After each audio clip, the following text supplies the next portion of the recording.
I'm calling because my grandmother, I've not spoke to her, and I've heard that she's dead. The call came in on a Wednesday night. That's where my grandmother is, in a cooler, in the basement. I know it sounds crazy. The woman told officers a family member had confided in her. When she moved out of the state of Ohio, she left a body behind. Police tracked the names and addresses and, sure enough, found 89-year-old Mary Alice LaHawn dead in the basement of this home on Virginia Avenue. The body was in a plastic tub in the corner of the basement. The I-Team obtained a preliminary Montgomery County coroner autopsy report. It said the body showed no signs of trauma, but was badly decomposed and partially mummified.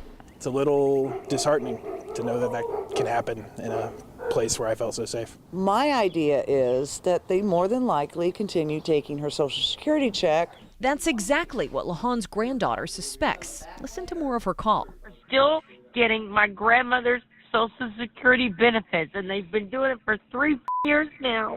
I wanted to know just how uncommon this is, so I got a hold of the Office of the Inspector General and learned they investigate hundreds of cases every year where they're making payments to dead people.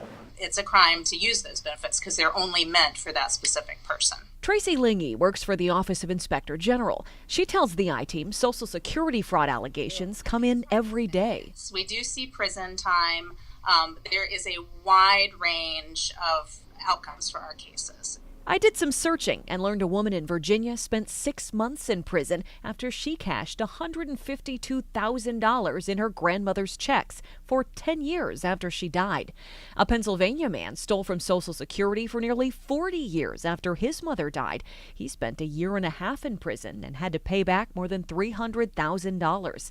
So recently, they found a new way to crack down, crossing Social Security with Medicare records. They found people who were alive in Social Security records but deceased when they looked at the fact that they hadn't been using Medicare for several years. I've gone back and forth several times for months with Dayton Police and the Social Security Administration, asking specifically about whether LaHawn's case involves fraud.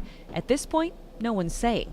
And when I tried to call a number listed for the woman who might be responsible, the person who answered you got your own number. did not want to talk to the I-Team.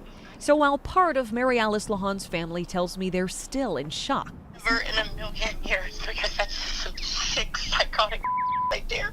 investigators are looking into why the woman's body was ever in this basement. Though they say her case is certainly not the only case of possible Social Security fraud they're working on.